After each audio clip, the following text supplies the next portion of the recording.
नमस्कार, ऐकू येत आहे ना?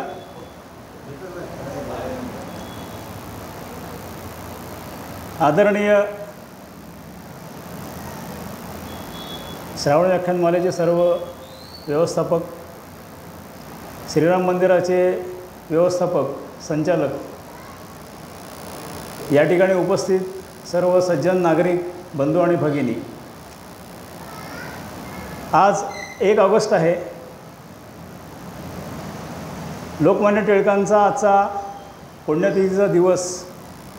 त्यांचं स्मरण आपल्या सगळ्यांच्या मनामध्ये कायम असलं पाहिजे. हे जे काही आपले थोर सेवक होऊन गेले, ज्यांनी आपल्याला दिशा दिली, ह्या सगळ्यांचं स्मरण नित्य असावं. पण त्या दिवशी तरी ते आपल्या मनामध्ये निश्चितपणे आपण करूया, असा आजचा दिवस आहे. सगळ्या शाळांमध्ये आज या दिवशी वक्तृत्व स्पर्धा मोठ्या प्रमाणात आयोजित केल्या जातात आणि टिळकांच्या जीवनावर माहिती आपण देत असतो आणि ती पुढच्या पिढीपर्यंत पोहोचवण्याचा आपण प्रयत्न करतो. लोकमान्य टिळकांनी काय केलं आणि आपण काय करायचं आहे, अशा पद्धतीचा विषय संपूर्ण जनतेला कळावा, मुलांना कळावा, त्यांच्यावर संस्कार व्हावेत, या हेतूने या सगळ्या स्पर्धांचं आयोजन सगळीकडे केलं जातं. आता विषय असा असतो की स्पर्धांचं आयोजन होतं, व्याख्यानांचं आयोजन होतं, पण व्याख्यान का, असं जेव्हा आपण विचार करतो तेव्हा तपासाची सुरुवात होते. मी पहिल्यांदा विचार केला की व्याख्यान का असेल आणि आपण का म्हणून व्याख्यान करायचं. मग जरा थोडंसं तपासाची दृष्टी त्याला दिली आणि मग असं लक्षात आलं की व्याख्यानाचे काही नियम आहेत. म्हणजे या ठिकाणी येणारा वर्ग जो आहे, म्हणजे सज्जन नागरिक आहेत, बंधू भगिनी आहेत, तर ह्या पुढच्या 1 तासामध्ये 10:30 वाजेपर्यंत आपल्याला मर्यादा आहे. त्या वेळेमध्ये जर कोणाला झोप आली तर त्याला शांतपणे झोपून द्यावं, त्याला उगीच डिस्टर्ब होऊ नये, हा सगळा विचार करून व्याख्यात्याने त्याचा असणारा पहिला आवाज आणि शेवटचा आवाज हा सारखाच ठेवावा. नाही तर अचानक व्याख्याता ओरडला, काय झालं, की त्याची झोप मोडेल. ही कृती करू नये. अशा काही गोष्टी आपल्याला लक्षात येतात की प्रत्येक व्याख्याता आपलं व्याख्यानाच्या नियमाप्रमाणे चांगलं होईल असाच प्रयत्न करत असतो. आणि पहिला तपास हाच असतो की माझं व्याख्यान का आहे आणि मी का व्याख्यान करणार आहे. व्याख्यान जेव्हा आपण सुरू करतो तेव्हा त्याच्यात 2 भाग असतात. एक असतो व्याख्याता आणि दुसरे असतात श्रोते. दोघांनाही तेवढंच उत्सुकता असते की नेमकं काय होणार आहे, काय ऐकायला मिळेल आणि काय आपण सांगणार आहोत. ज्या काही गोष्टी आपण सांगणार आहोत त्या गोष्टीतल्या किती गोष्टी अंमलात येतील. म्हणजे व्याख्यानाचा मूळ उद्देश जो आहे तो माझ्या दृष्टीने असा आहे की आपण या ठिकाणी आलो, चांगल्या गोष्टी कानावर पडल्या. अनेक जण म्हणतात चांगल्या गोष्टी कानावर पडल्या, निश्चितपणे चांगलं आहे. हा भाग नंबर 1 झाला. पण तपास जेव्हा आपण करतो त्या तपासामध्ये असं लक्षात येतं की भाग नंबर 2 पण आहे, ह्याला भाग नंबर 3 आहे, भाग नंबर 4 आहे. पण आपण भाग नंबर 2चा विचार करूया.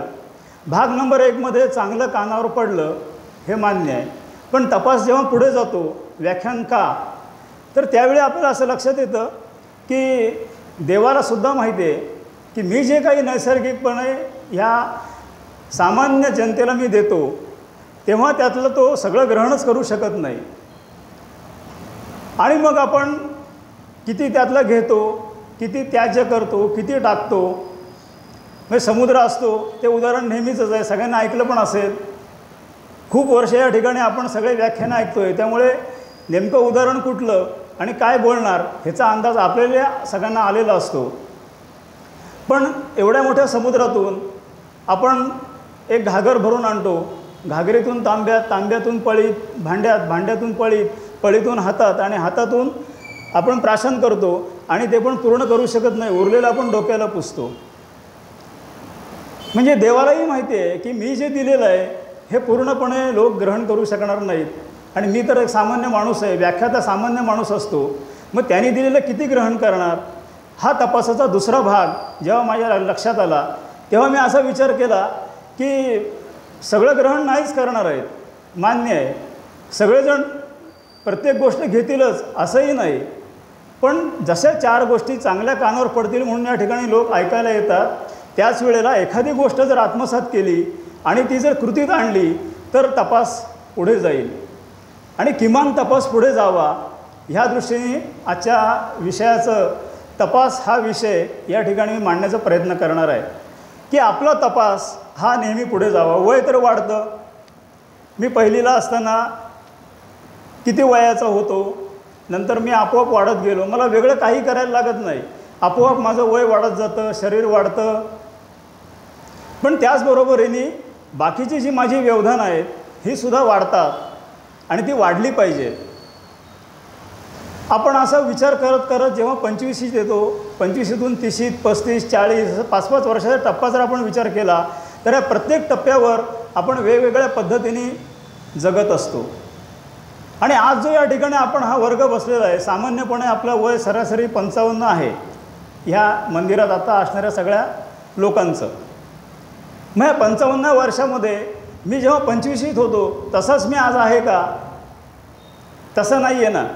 25शीत मी वेगळा होतो, 30शीत वेगळा होतो, 35शीत वेगळा होतो, 5-5 वर्षाचा विचार आपण केला आहे. मग आज मी 55 वर्षाचं सरासरी वय आहे, 55 वर्षांमध्ये मी कसा असणार आहे, काय असेल? मग आज मी व्याख्यान ऐकून करणार काय? ह्या व्याख्यानाचा फायदा काय? आणि हा तपास चालू राहिला पाहिजे, हेच मला या ठिकाणी आज मुद्दाम सांगायचं आहे. जेव्हा व्याख्यान असं आपण म्हणतो आणि तपास हा शब्द जेव्हा वापरतो तेव्हा तपासाचे नेमका अर्थ काय असतील, आपल्या मनामध्ये काय येत असेल तपास म्हटल्यानंतर? तर तपास म्हणजे शोध. मग हा शोध कुठला? नवीन शोधाला तपास म्हणतात का? मग शोध म्हणजे काय? 2 शब्द आहेत. तपास ह्याचा अर्थ शोध, आणि शोध म्हणजे आपण काहीतरी शोधणं, नवीन शोधणं. पण जे आहे ते शोधणं ह्याला तपास म्हणूया. जे आहे या ठिकाणी पण जे आपल्याला दिसत नाही आहे, जे आहे पण ते माहिती नाही आहे, त्याचा आपण शोधण्याचा प्रयत्न जर केला तर तो तपासाचा एक भाग असतो. तपास म्हणजे मागोवा होऊ शकतं. एखाद्या गोष्टीचं मागोवा घेणं, त्या गोष्टीच्या मागे लागायचं आणि ती गोष्ट शोधून काढायची, हा एक तपासाचा त्या ठिकाणी अर्थ आपण घेऊ शकतो. ज्यावेळी एखादी गोष्ट निर्माण होते तेव्हा निर्माण होण्याच्या आधी कोणाच्या तरी डोक्यात हा तपास झालेला असतो की ही गोष्ट निर्माण करायची, आणि गोष्ट पूर्ण झाल्यानंतर सगळ्यांना मिळून, ज्यांना माहिती नाही त्यांना आणि ज्यांनी तपासलं आहे त्यांनासुद्धा काय करायचं असतं तर परत तपासच करायचा असतो.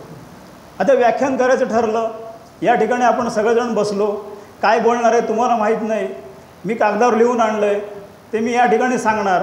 पण ते सांगून झाल्यानंतर तुम्ही ऐकलं आहे आणि मी बोललो आहे, ह्याचा परत तपास आपल्या सगळ्यांना मिळून करावा लागेल की मी काय बोललो, जे ठरवलेलं ते बोलू शकलो का, आणि तुम्ही तुमच्या मनामध्ये जे होतं तपासाबद्दल त्यात तुम्हाला काही मिळालं का, असा तपास आपल्याला सगळ्यांना मिळून, म्हणजे ही दोघांची कृती होणार आहे.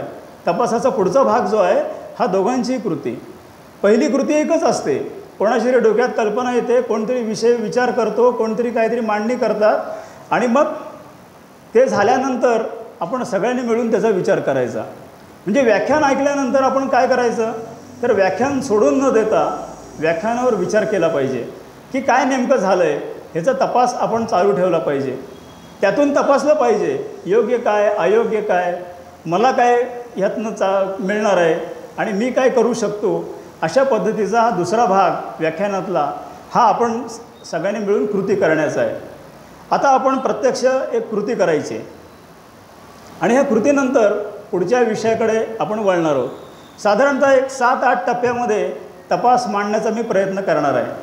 पण त्याच्या आधी सगळ्यांनी मिळून एक कृती करूया. सगळेजण तयार आहेत का कृती करायला? आपण कृती अशी करायची की आपल्या दोन्ही मुठी आपण बंद करायच्या आहेत, बसल्या ठिकाणीच, हात खाली असले तरी चालतील. विषय असा आहे की आपल्या बंद मुठीमध्ये, दोन मुठींमध्ये दोन वस्तू आहेत. काय आहेत मला माहिती नाही, पण त्या आपल्या आवडीच्या असतील, आपल्या नावडत्या असतील, आपल्याला कोणीतरी बळजबरीने दिलेल्या असतील, आपण प्रेमाने कोणाकडून तरी मागून घेतलेल्या असतील.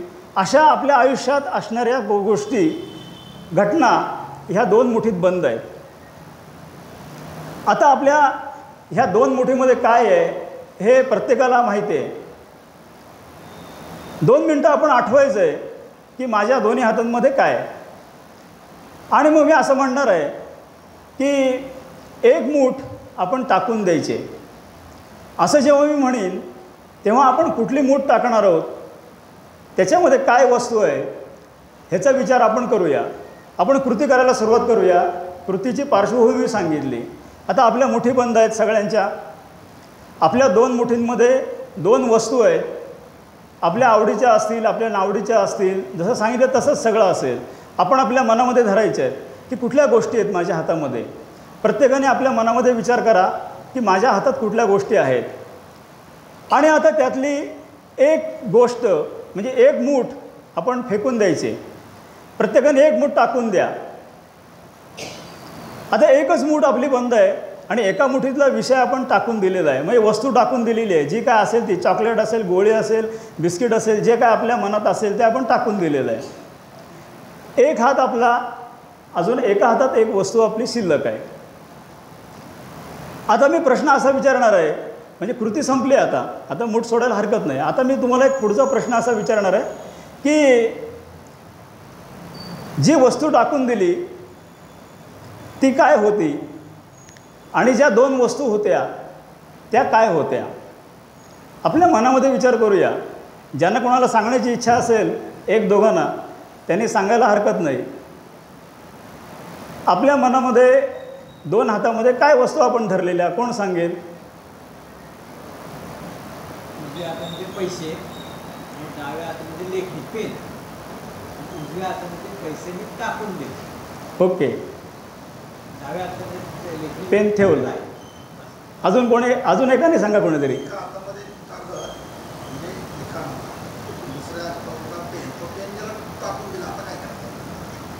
पेन टाकून दिलं. ओके, सांग.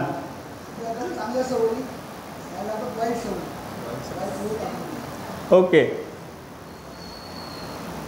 आपण ही कृती अशासाठी केली की जेव्हा आपण तपास करत असतो तेव्हा तपासामध्ये आपल्या मनामध्ये काय येतं, आपल्या विचारांमध्ये काय असतं, आपल्या कृतींमध्ये काय असतं.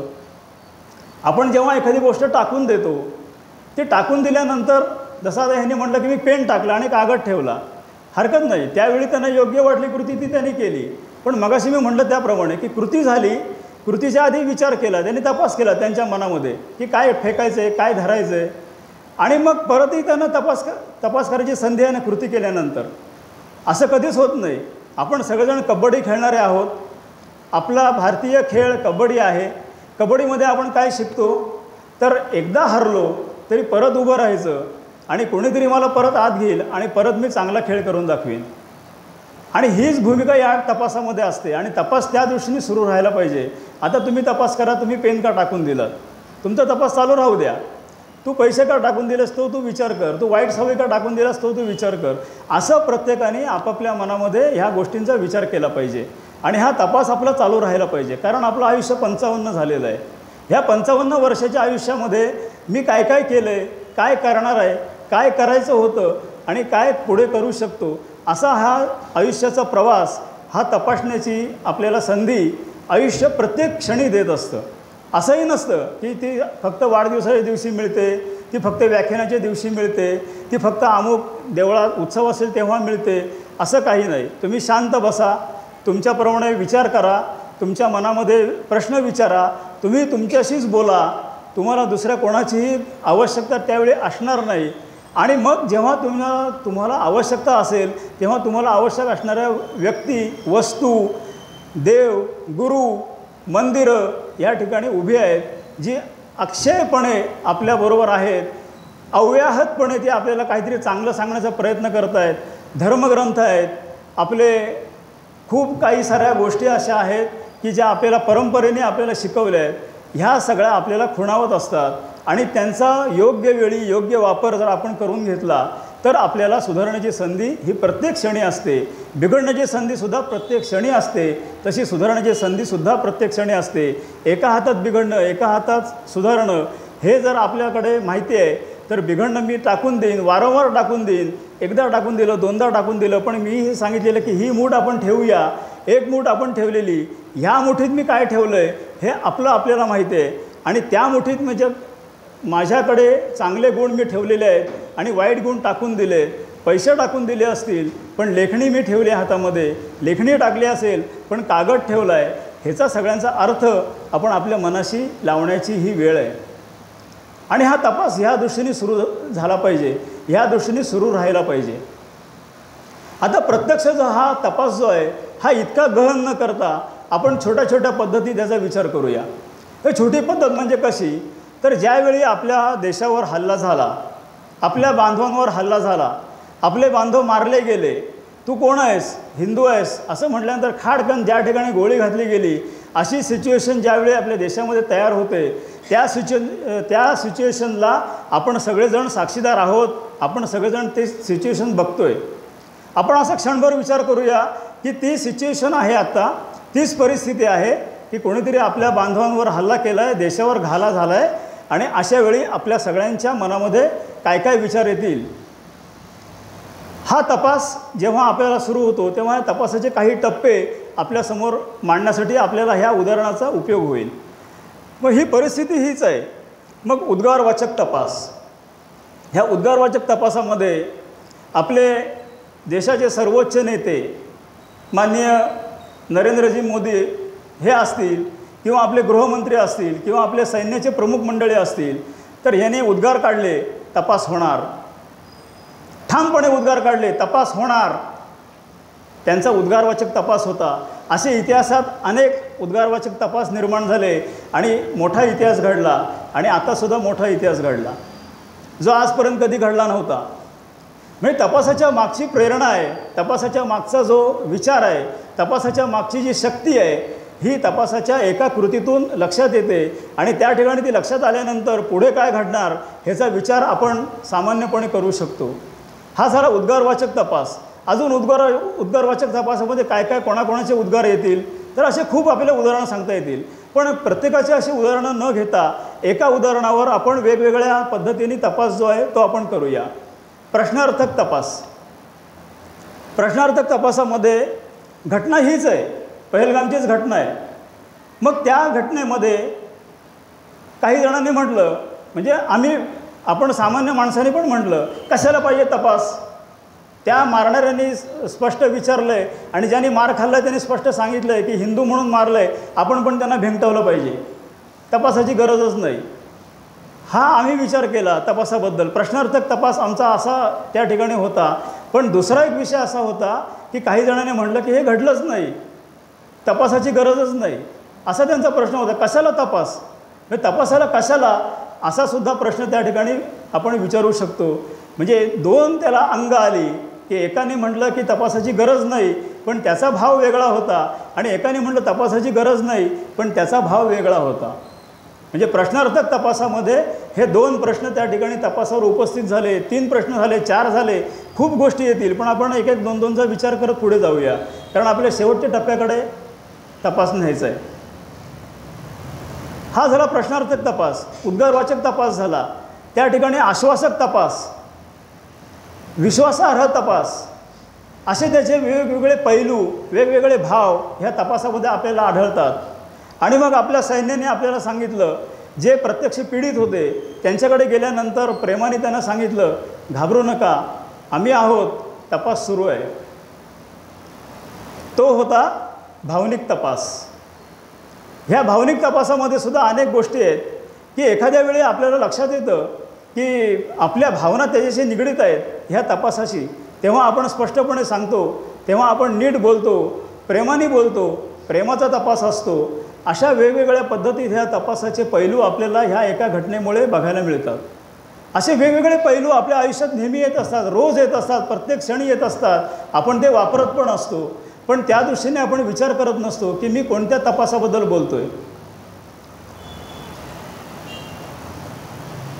सूचक तपास हा एक प्रकार त्याच्यामध्ये आपण म्हणू शकतो की पंतप्रधानांनी त्या ठिकाणी जाहीर केलं, उद्गार केले त्यांनी, पण त्यांनी सूचना दिल्या सैन्याला की जे काय असेल हे तुमच्या पद्धतीने, तुमच्या विचाराने तुम्ही करून टाका. हा सूचक तपास होता. त्यांना माहीत होतं काय घडलं, हे सगळ्यांना माहीत होतं, पण सूचना होत्या, पण डायरेक्ट सूचना नव्हत्या. सूचक तपासाची सूचना अशा पद्धतीने त्या ठिकाणी पोचली आणि मग वेगळा इतिहास त्या ठिकाणी घडला. ही घटना आपल्या आयुष्यातल्या वेगवेगळ्या घटनांशी आपण जर जोडून बघितल्या तर त्याचा अर्थ आपल्याला उलगडायला मदत होईल.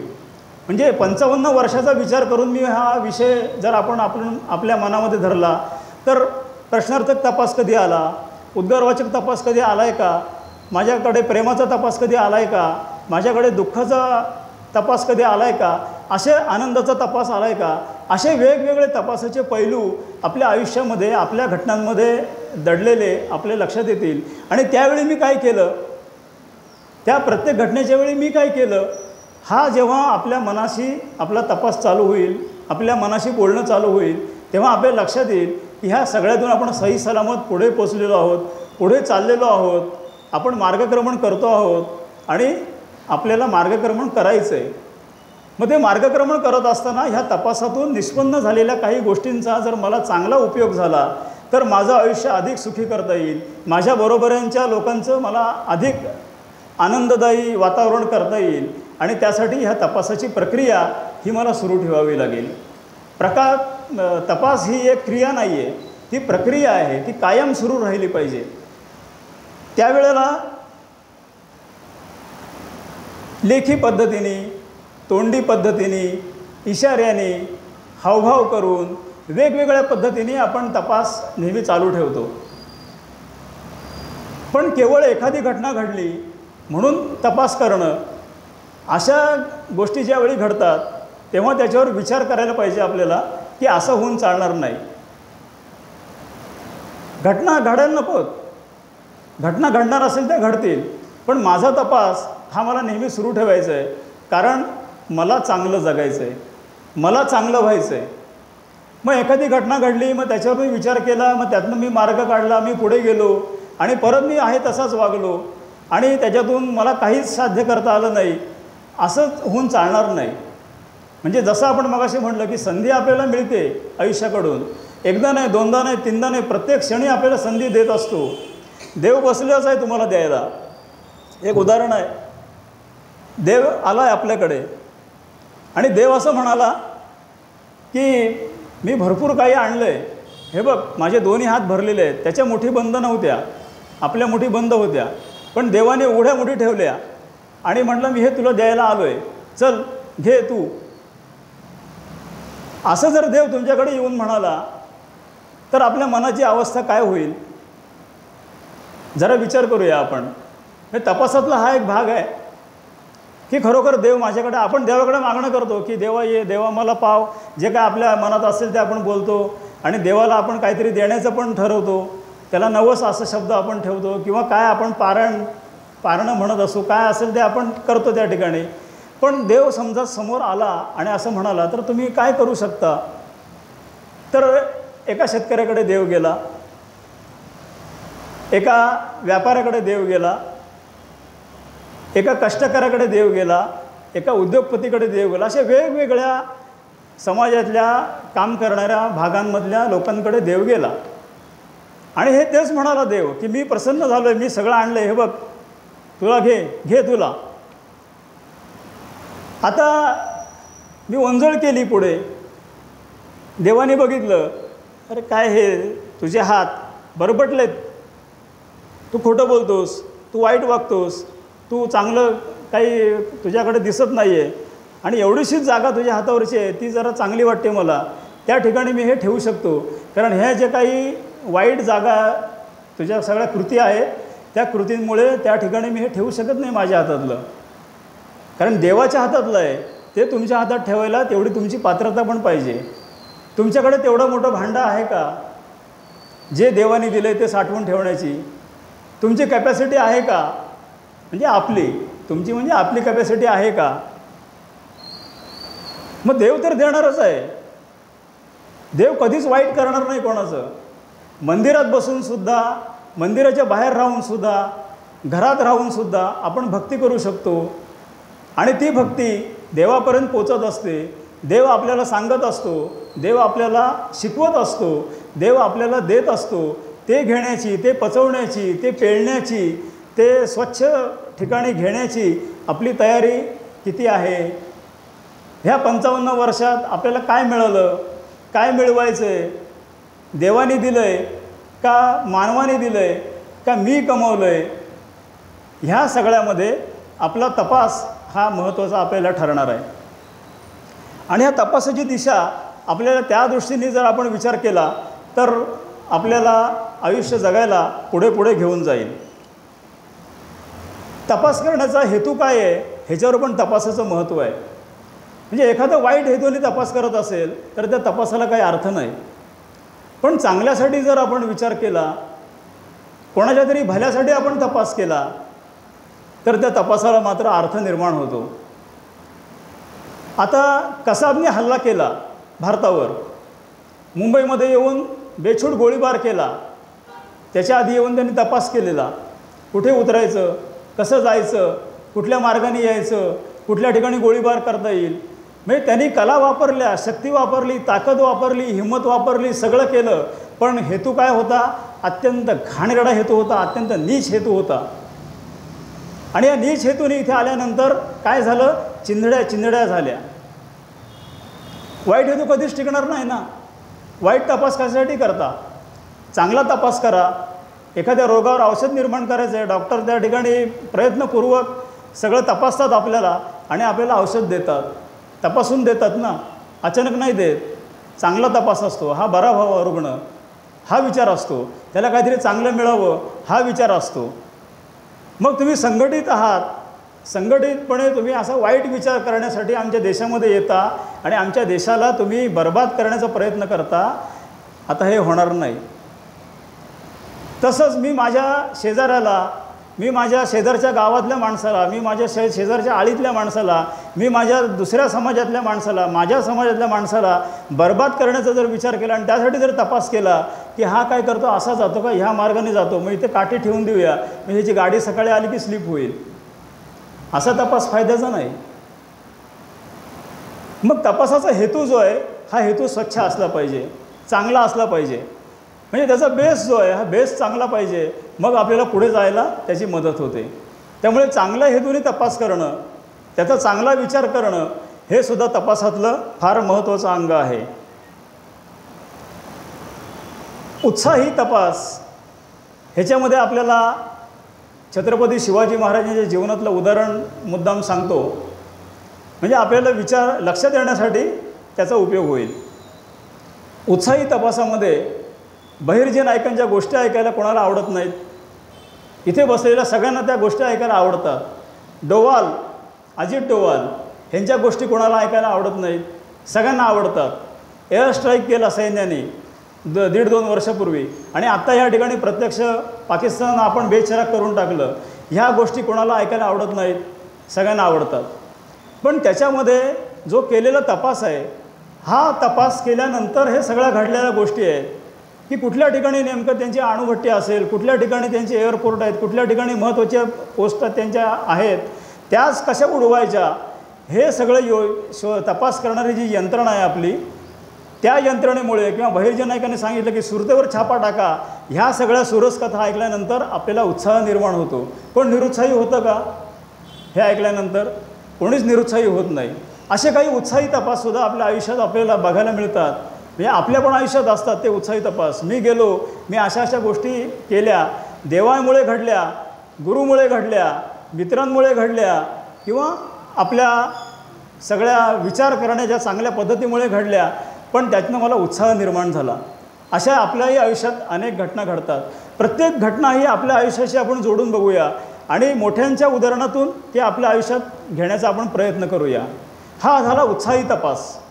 असे खूप उदाहरणं आहेत इतिहासामध्ये की ते उत्साही तपास आहेत आणि त्याच्यातून आपल्याला आनंद मिळतो. तोच आनंद, त्या आनंदाच्या आधारावर आपण चांगले जगतो आणि त्या उत्साही तपासातून निर्माण होणारे स्पंदनं जे आहेत, ह्या स्पंदनांमुळे आपल्याला संपूर्णपणे इतिहासाला कलाटणी मिळालेली, अनेक वेळा कलाटणी मिळाली, हेही बघायला मिळतं. जसा उत्साही तपास आहे तसा निरुत्साही तपाससुद्धा आहे.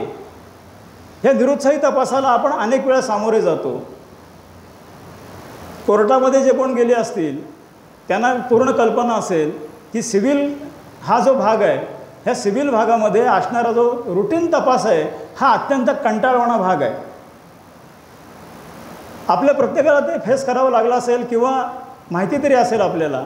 अत्यंत रुटीन आणि अत्यंत कंटाळवाणा तपास त्या ठिकाणी असतो, पण तो असतो. तसाच आपल्या आयुष्यातसुद्धा रुटीनमधला तपास हा कधीतरी घडलेला असतो, कंटाळवाणा असतो, पण तो आपल्याला घ्यावा लागतो. कारण त्यातूनसुद्धा काही गोष्टी चांगल्या बाहेर पडतात. म्हणजे असं नाही आहे की तो उत्साही तपासातून चांगलं बाहेर पडलं आणि निरुत्साही तपासातून वाईटच बाहेर पडलं, असं कधीच घडत नाही.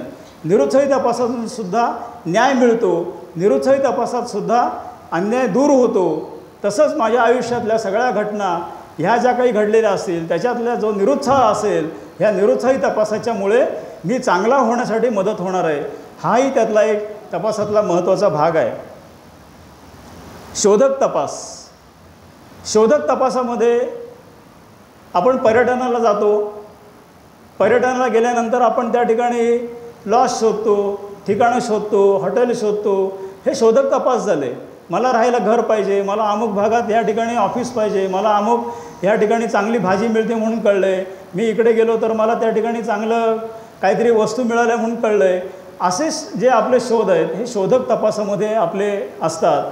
इतिहासामध्ये सुद्धा अशा अनेक शोधक तपास, वास्को द गामाचं उदाहरण संपूर्ण जगभर गाजतं, पण ते उदाहरण तितकंसं बरोबर नाही. त्याचाही विचार आपण करूया. मी हे मुद्दाम या ठिकाणी सांगतो आहे की आपल्या मनावर हे सगळं इतकं बिंबवलं गेलं की वास्को द गामाने भारत शोधून काढला. अरे हल, ह्या भाषेतच बोललं पाहिजे, अरे हल. त्याच्या आधी अनेक आपल्या ग्रंथांमध्ये उल्लेख आहेत की आपला सगळ्या देशांशी व्यापार चालू आहे. मग तो कुठल्या आधारे झाला? पण तो भाग आत्ता सोडून देऊया. म्हणजे असे शोधक तपास या ठिकाणी चालू असतात. तसे आपल्या आयुष्यातसुद्धा शोधक तपास असतात. आणि मग या शोधक तपासातून आपलं आयुष्य आपण समृद्ध करण्याचा प्रयत्न करत असतो. प्रेमाचा तपास. लग्न झालेत सगळ्यांची, तो एक प्रेमाचा तपास आपला होता. आपण त्या वेळी सगळ्यांना मिळून मला मुलगा पाहिजे, मला मुलगी पाहिजे, लग्नाची कोण आहेत हे बघून सगळं आपली घराणी एकत्र येणं, हे सगळे जे आहेत हे प्रेमाचे तपास आहेत. दोन कुटुंब एकत्र येणार आहेत, दोन गावं जोडली जाणार आहेत. छत्रपती शिवाजी महाराजांनी 7 लग्न केली, त्यांना हौस नव्हती, पण ते प्रेमाचे तपास त्यांनी केले आणि कोणाला जवळ घेतलं पाहिजे हे ठरवलं आणि त्याप्रमाणे त्यांनी स्वराज्य निर्माण करण्यासाठी त्याचा उपयोग करून घेतला. म्हणजे प्रेमाच्या तपासातून निर्माण होणाऱ्या गोष्टी ह्या आपलं आयुष्य समृद्ध करण्यासाठी असतात, हे आपण लक्षात घेतलं पाहिजे. उगीचच त्या गोष्टी घडत नाहीत. 16,000 दासींजवळ श्रीकृष्णाने काय जे केलेलं आहे, प्रेमाचं नातं जोडलेलं आहे, हा एक प्रेमाचा तपास त्या ठिकाणी पूर्ण झाला आणि मग त्यांनी त्यांना स्वीकारलेलं आहे. पण त्यातून सगळ्यांचं आयुष्य समृद्ध होण्यासाठी मदत झालेली आहे. त्यामुळे अशा प्रकारचा हा प्रेमाचा तपास आहे. आनंदी तपास, हास्य तपास, हे सुद्धा काही त्यातले प्रकार आहेत. काही तपास पूर्ण झाल्यानंतर आनंद वाटतो की खूप छान झालं, हा तपास लागला ते बरं झालं आणि मला खूप आनंद झाला. अशा अनेक घटना आपल्या आयुष्यामध्ये आपल्याला बघायला मिळतील. हास्य तपास. आपण तपास केला, खूप तपास केला आणि नंतर लक्षात आलं की अरे आपल्याला हसायला आलं, अरे हे काय घडलं, हा कुठला तपास झाला, असंही होतं. पण त्यालाही इलाज नाही, तेही गोष्टी आपल्याला घडतात. पण त्याने आपण हसतो आणि हसल्यामुळे आपण आनंदीच होतो, उत्साहीच होतो. त्यामुळे हसणारा तपाससुद्धा आपल्या आयुष्यात कुठला कुठला घडला आहे हे आपण बघितलं पाहिजे. काही तपास गंभीर असतात, काही तपास शौर्याचे असतात, त्यांचीही उजळणी आपण या ठिकाणी केली पाहिजे. एक शौर्याच्या तपासाची 2 उदाहरणं फक्त या ठिकाणी मी मुद्दाम सांगण्याचा प्रयत्न करणार आहे, ती पण छत्रपती शिवाजी महाराजांच्या जीवनातलीच.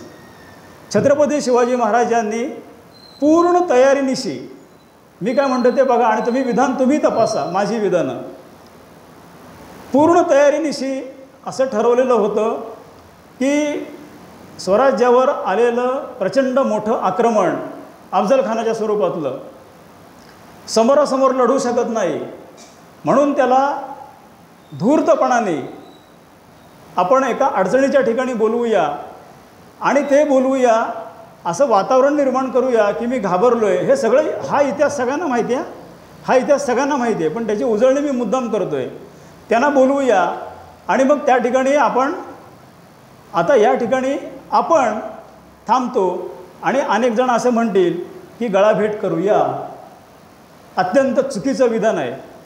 त्या ठिकाणी त्याचा खात्मा करूया, त्याचा कोथळा बाहेर काढूया, हे ठरवूनच शिवाजी महाराजांनी शौर्याचा इतिहास घडवला, शौर्याचा तपास त्या ठिकाणी घडवला आणि त्या तपासाच्या आधारे त्यांनी तो डोंगर शोधला. त्या डोंगरावर त्याला बोलवलं आणि त्या ठिकाणी ते आले. शामियानात कोणी नाही ना हे बघितलं गेलं आणि शामियानात जेव्हा कोणी नाही हे जेव्हा छत्रपती शिवाजी महाराजांना कळलं, त्यावेळीच त्या आपली मान त्याच्या बगलेत द्यायला शिवाजी महाराज काही एवढे मूर्ख नव्हते. त्यांनी मान बगलेत जायच्या आधीच त्याचा कोथळा बाहेर काढलेला आहे. हा खरा इतिहास आहे, हा शौर्याचा तपास आहे. हा तपास कोण घेणार? का आम्ही असं म्हणायचं की तो शिवाजी महाराज गेले, त्यांना भेटले, मग त्यांनी मान दाबली आणि त्यांनी मान दाबली म्हणून काय खुपसली कट्यार? अरे हड, परत ते तोच विषय, परत त्याला हल हा शब्द आहे. हे खोटं आहे आणि हे विधान तपासा सगळ्यांनी मिळून, वारंवार तपासा, पुढच्या पिढीला सांगा. ज्याने ठरवून केलं की ह्याचा कोथळाच बाहेर काढायचा, ह्याचा पूर्ण नायनाट करायचा, त्याने तयारी अशी केली होती कदाचित मीही जाईन. ह्याचा अर्थ काय?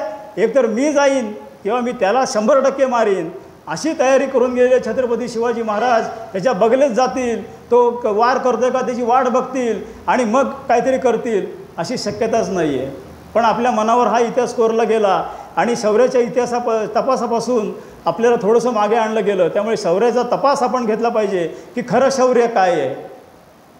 आणि मग जेव्हा आपल्याला असं लक्षात येतं की छत्रपती शिवाजी महाराजांचं खरं शौर्य हे आहे, त्यावेळी आपल्याला आनंद होतो. छत्रपती शिवाजी महाराज पेटाऱ्यातून पळाले, हे दुसरं त्यातलं एक घाणेरडं विधान आपण सगळेजण शिकतो आणि मान्य करतो. मनोमन मान्य करत नसू, पण जनमनात ते मान्य झालेलं होतं. आम्ही सुद्धा इतिहासात हे शिकलो की पेटाऱ्यातून महाराज पळाले. अरे परत एकदा मी तेच म्हणतो, अरे हल, छत्रपती शिवाजी महाराज पळतीलच कसे? छत्रपती शिवाजी महाराजांनी ठरवून त्या ठिकाणी, त्यावेळी पण ठरवूनच तपास घेतला. कुठून जायचं, कसं जायचं, कुठल्या ठिकाणी जायचं, हा शौर्याचा तपास आहे, हा आपण घेतला पाहिजे. आणि मग त्याप्रमाणे शिवाजी महाराज गोड मिठाई हातावर ठेवून त्या ठिकाणी त्यांना पराभूत करून आपला विजय संपादन केला आणि तो एक शौर्याचा इतिहास आहे. असे अनेक उदाहरणं आहेत. आमच्या पण आयुष्यात असे अनेक उदाहरणं आली असतील, त्यालाही आम्ही कदाचित विसरलो असू. आमची संस्कृती जेव्हा आम्ही विसरतो आणि आमच्या संस्कृतीला, आमच्या धर्माला, आमच्या देशाला जेव्हा आम्ही आमच्या ह्या तपासापासून कुठेतरी भरकटत नेतो, तेव्हा आम्ही आमचं स्वत्व विसरतो. आमचं स्वत्व जागवण्यासाठी ह्या तपासांचा उपयोग झाला पाहिजे. हे काय चाललं आहे आमच्या देशामध्ये? आम्हीच ऐकायचं, छत्रपती शिवाजी महाराजांनी न केलेल्या गोष्टी आम्ही मान्य करायच्या, औरंगजेबाचे गोडवे गायचे आणि कोणाचे तरी ह्या ठिकाणी पुढे जाणारी ही जी वाट आहे, ही वाट अकबरांनी निर्माण केली. हुमायून कसा होता, तो ताजमहल कोणी बांधला? अरे शौर्याचे इतिहास, सौंदर्याचे इतिहास, प्रेमाचे इतिहास, तपास, हे सगळे ह्याच्यातून आपल्याला शोधले पाहिजेत. प्रेमाचा तपास काय होता? सौंदर्याचा तपास काय होता? हे तपास करून शोधलं पाहिजे. सौंदर्य काय आमच्या देशातलं, आमच्या संस्कृतीचं सौंदर्य काय? आणि हे जेव्हा आपण ह्या तपासातून शोधू, तेव्हा खऱ्या अर्थाने आपल्याला तपास ह्या विषयाचा एक टप्पा पुढे नेणार आहे. म्हणजे मी जसा हा विचार केला की आपण आपल्या आयुष्याशी हे सगळं निगडीत जोडूया, तसंच आपल्या संस्कृतीशी, आपल्या धर्माशी, आपल्या देशाशी. कारण हे 28वं वर्ष आहे. 29 येईल, 30 येईल, 40 वर्ष येईल, पण 41वं वर्ष आम्हाला दिसलंच नाही तर तपासा. तुम्ही विधान तपासा माझं. 1990 साल आठवा. 1989 साली आपण धरूया. 1989 साली कोणाला तरी असं स्वप्नात तरी वाटलं असेल का? मला नाही वाटत.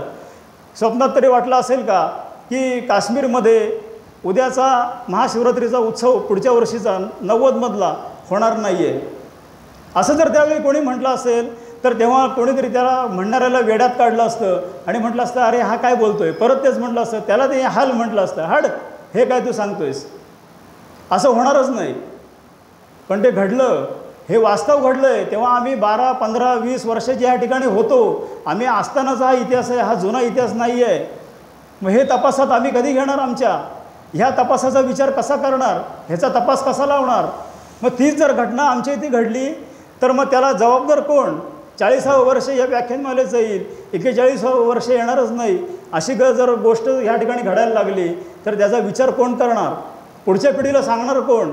कसं सांगणार? आणि मग आपला तपास संपून चालणार नाही. आणि ह्या प्रमाणे आपले जे तपास आहेत हे तपास असेच आपल्याला सतत पुढे चालू ठेवायला लागतील.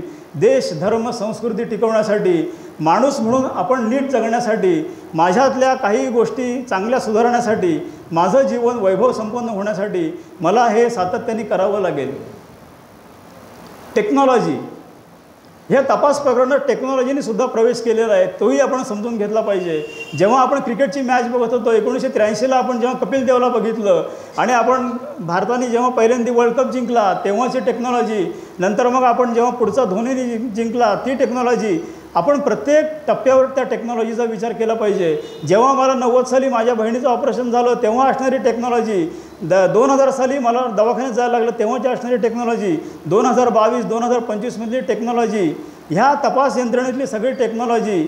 मी जेव्हा पोलीस स्टेशनला जातो तेव्हा पोलिसांसमोर असणारे सगळे त्यावेळेचे 90 सालचे प्रश्न, 2000 सालचे प्रश्न, 2020 सालचे तपास, हे सगळे तपास हे कशाच्या आधारे चालत आहेत? CA, बँका, ह्या सगळ्या गोष्टी तपासत असताना आपल्याला असं लक्षात येतं की टेक्नॉलॉजीसुद्धा ह्या तपास ह्या यंत्रणेत खूप मोठ्या प्रमाणात आपल्याला मदत करायला उभी आहे. ती का उभी आहे? तर आपलं जीवन संपन्न व्हावं ह्या हेतूने ती उभी आहे. आपल्याला ॲक्युरेट काही गोष्टी मिळाव्यात, योग्य पद्धतीने मिळाव्यात, योग्य त्या प्रमाणात त्या मिळाव्यात, म्हणून ह्या टेक्नॉलॉजी ह्या तपास यंत्रणेत आपल्या सगळ्यांना दिसत आहेत. आणि त्याच्यामुळे आपल्याला आपल्या वैयक्तिक जीवनात त्याचा फायदा होतो, पण आपल्या सामाजिक जीवनात, आपल्या देशाच्या जीवनात, आपल्या धर्माच्या जीवनात, आपल्या संस्कृतीच्या जीवनात. आता हा शेवटचा टप्पा तपासाचा, या ठिकाणी आपण त्याचा एक 5 मिनिटामध्ये विचार करूया, कारण हा अत्यंत महत्त्वाचा टप्पा आहे. जे आपण टप्पे पूर्वी बघितले तपासाचे, हे त्यातले माहितीपर विचार होते, तोही आपल्याला करायला पाहिजे, कारण तपास हा विषय आपण घेतलेला आहे. तर तपास या विषयामध्ये माहितीपर गोष्टी काय काय असतील, अजूनही त्याला आपल्याला खूप गोष्टी जोडता येतील. आपणही विचार करून ह्याच्यात खूप गोष्टी जोडूया. मी काही त्रोटक प्रमाणात आणि पुढे पुढे जाणाऱ्या काही गोष्टी आपल्याला सांगितल्या, पण हा जो शेवटचा टप्पा आहे ह्याच्यावर मात्र आपण सगळ्यांनी नीट विचार करूया. ह्याचा तपास आपल्या मनामध्ये आपण चालू ठेवूया आणि ह्या तपासातून काहीतरी चांगला निष्कर्ष आपण काढूया. जसं म्हटलं की व्याख्यान का, तर व्याख्यानातून आपण काहीतरी घेतलं आहे असं झालं पाहिजे. तर ह्या शेवटच्या 5 मिनिटामध्ये आपण सगळ्यांनी मिळून त्याचा विचार करणार आहोत. माझा एक साधा प्रश्न आहे आपल्या सगळ्यांना, की तुम्ही, म्हणजे त्यात मी पण आलो म्हणताना तुम्ही म्हणतोय, तुम्ही स्वतःला कधी तपासता? बघा विचार करून, आपण विचार करूया. काही जणांचं वार्षिक बजेट असतं, मला तपासणी करायची आहे, 20,000 रुपये बजेट आहे माझं. कोणी म्हणतं 25,000 आहे, कोणीतरी सह्याद्री येतो, तो सांगतो की 14,000 भरा तुमची तपासणी होईल. कोणीतरी अजून कुठल्या तरी हॉस्पिटलचा काहीतरी येतो, काहीतरी योजना सांगतो, कोणतरी विमा कंपनीवाले येतात, ते आपल्याला योजना सांगतात, तपासणी होईल. मग वार्षिक तपासणी असते, द्विवार्षिक असते. तर माझा प्रश्न असा आहे सगळ्यांना की तुम्ही स्वतःला कधी तपासता? एक तर त्याचं उत्तर आहे की मला काहीतरी व्हायला लागल्यावर, किंवा माझ्याकडे जास्त पैसे असतील तर. माझ्याकडे लिमिटेड पैसे आहेत आणि मला काहीच होत नाही आहे तर मी त्या वाटेला जात नाही. काही जणं प्रिकॉशनली पण असतात की नाही, माझं वय 50 झालं आहे, आता मला तपासून घेतलं पाहिजे, दरवर्षी मला तपासायची गरज आहे. काही आपल्याला पारंपरिक आजार आपल्या घरामध्ये असतात, त्यामुळे काही जण सजग असतात तर तेही तपासू शकतात. काही जणं चांगला विचार करणारे असतात, म्हणजे आरोग्याविषयी तेही स्वतःला तपासू शकतात, तपासत असतातच. म्हणजे असंही नाही म्हणता येत की कोणीच काहीच करत नाही. प्रत्येकजण आपापल्या पद्धतीने ह्याचा विचार करतो, असं ह्याचं उत्तर आहे. पण पुढचा प्रश्न माझा असा आहे ह्या तपासाच्या बाबतीत की तुम्ही शरीराला तपासता, मनाला? शरीर आणि मन हे दोन भाग तुम्हाला दिलेले आहेत, अविभाज्य भाग आहेत. जोपर्यंत शरीर आहे तोपर्यंत मन आहे. मग तुम्ही मनाला तपासता का? आणि जर तपासत असाल तर कधी तपासता? तपासत असाल तर कसं तपासता? त्याची पद्धत काय? जरा आपण विचार करूया. मी मुद्दाम हळू बोलतो आहे कारण मला पण आठवतो आहे हे जे सगळं चाललं आहे ना, हे उपदेशपर नाही आहे. हे आपण एकमेकांना आठवूया.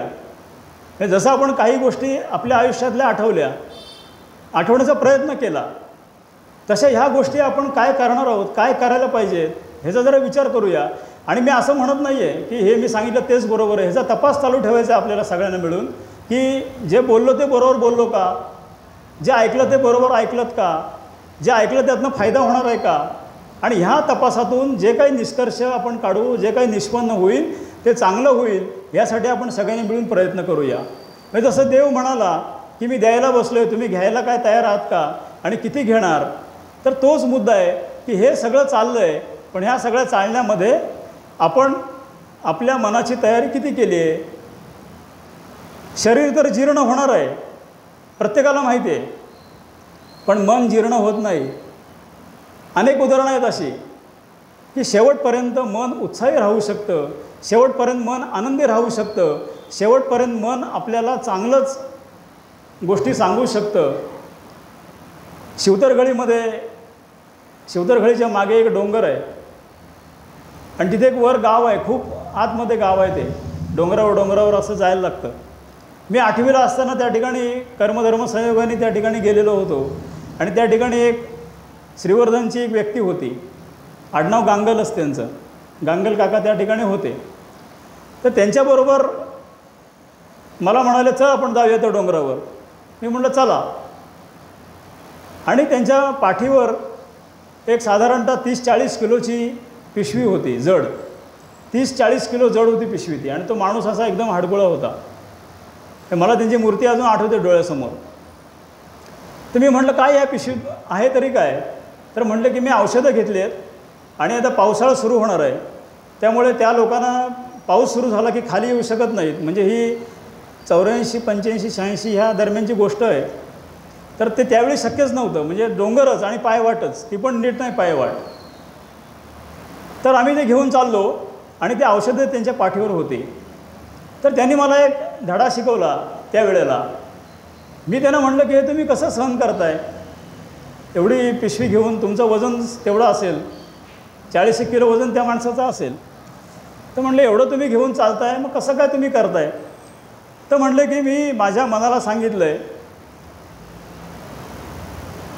की आपल्याला ही 40 किलोची बॅग त्या 3 डोंगर पार करून असलेल्या गावामध्ये, त्या वाडीमध्ये द्यायचे. आणि तोपर्यंत पायानं सांग म्हणा की तू थकायचं नाहीस. ह्या माझ्या पायानं सांग, ह्या माझ्या शरीराला सांग, जिभेला सांग की तू पाणी मागायचं नाहीस, कारण मिळणारच नव्हतं वाटेत. आणि तेव्हा काय बाटल्या वगैरे अशी पद्धत नव्हती. असं त्यांनी मला सांगितलं.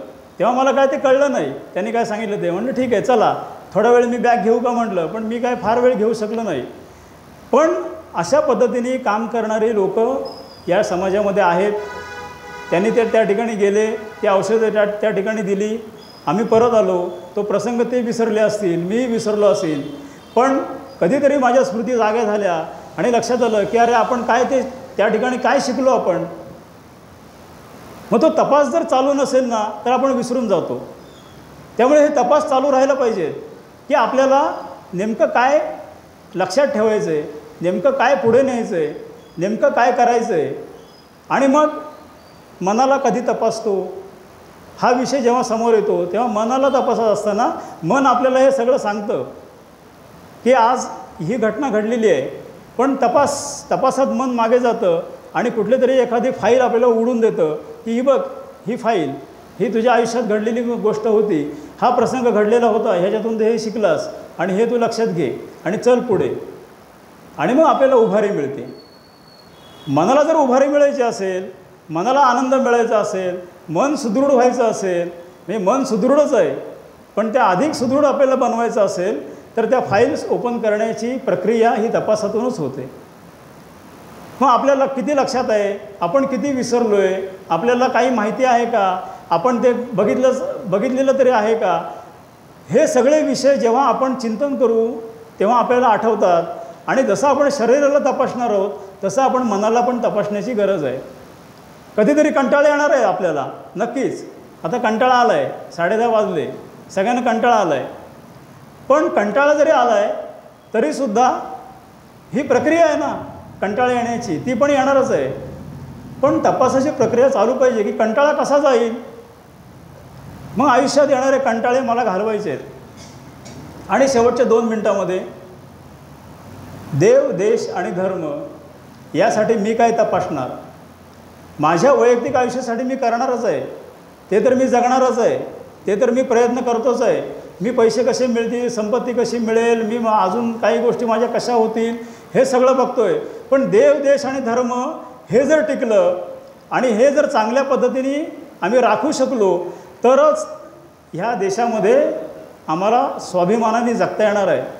मग त्यासाठी ह्या तपासाचा उपयोग मला कसा करून घेता येईल, तर काही गोष्टी या ठिकाणी मी आपल्यासमोर मांडणार आहे, त्याचा आपण विचार करूया. हा तपास आपण चालू ठेवूया.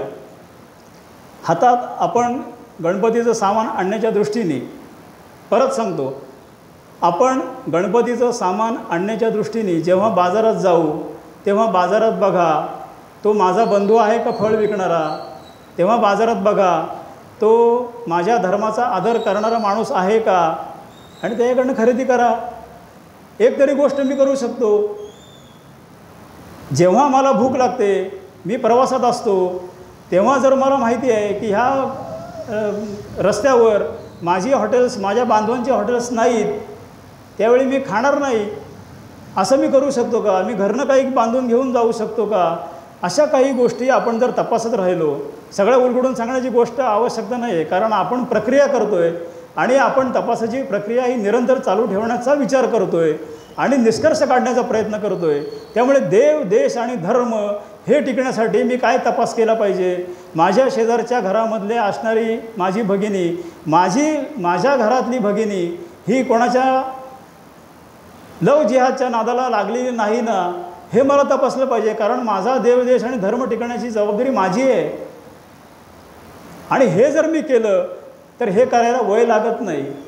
मी 55 वर्षाचा आहे, मी 60 वर्षाचा आहे, मी काय करू शकतो, तर तुम्ही आम्ही सगळे मिळून एवढं नक्की करू शकतो की वैयक्तिक स्तरावर मी काय तपास करणार माझ्या आयुष्यासाठी, माझ्या सुखासाठी, त्याचबरोबर माझ्या धर्माच्या, माझ्या देशाच्या, माझ्या संस्कृतीच्या सुखासाठी, आनंदासाठी, वाढण्यासाठी, टिकण्यासाठी, टिकवण्यासाठी मी काय करू शकतो. हा तपास आपण अव्याहतपणे चालू ठेवूया आणि या तपासातून जे काही निष्पन्न होईल, जे काही निष्कर्ष निघतील, त्या निष्कर्षाप्रत आपण जेव्हा पोचू तेव्हा आपल्याला खऱ्या अर्थाने लक्षात येईल की व्याख्यान ऐकल्यानंतर मी एक तरी गोष्ट ठरवली आणि ती गोष्ट पाळण्याचा मी काही दिवस तरी प्रयत्न केला. एक फक्त शेवटचं उदाहरण सांगतो. एक आपले गुरुजी आहेत महाडमधलेच, नाव फक्त घेत नाही, पण अत्यंत चांगले पौरोहित्य करणारे गुरुजी आहेत. तर त्यांनी एकदा ठरवलं की चातुर्मास पाळायचा आणि दुसऱ्या दिवशी ते आमच्या स्नॅक्स सेंटरला आले एका कामासाठी. सहज मी म्हटलं, गुरुजी घ्या एक वडा खा. तर मला म्हणाले, नाही रे, आत्ता वडा खाता येणार नाही मला, कारण मी असं ठरवलं आहे की 4 महिने आता मी कांदा लसूण काही खाणार नाही, माझ्या धर्माने, माझ्या संस्कृतीने मला हे शिकवलं आहे, असं वाक्य ते मला म्हणाले. मग मी म्हटलं, समजा गुरुजी एक 4 दिवसांनी हे तुमचं व्रत मोडलं तर त्यांनी जे मला उत्तर दिलं ते मला खूप भावलं. ते मला म्हणाले की समजा असं दुर्दैवाने झालंच तर मी एवढंच म्हणेन की 4 दिवस तरी मी माझा धर्म पाळला, आणि 5व्या दिवशी मोडला, पण 6व्या दिवशी परत मी पाळायला सुरुवात केला, कारण माझी प्रक्रिया निरंतर चालू आहे. मी तपास घेतो आहे की मी वागतो ते बरोबर वागतो की नाही ते. त्यामुळे आपण सगळ्यांनी मिळून हा तपास निरंतर चालू ठेवला पाहिजे. आणि ह्या तपासातून जे काही निष्कर्ष होईल त्या निष्कर्षातून उत्पन्न होणाऱ्या बाबी आहे, ह्या बाबींवर आपण त्यावेळी विचार करून पुढे परत कसं वागायचं हे ठरवण्याची मुभा आहे.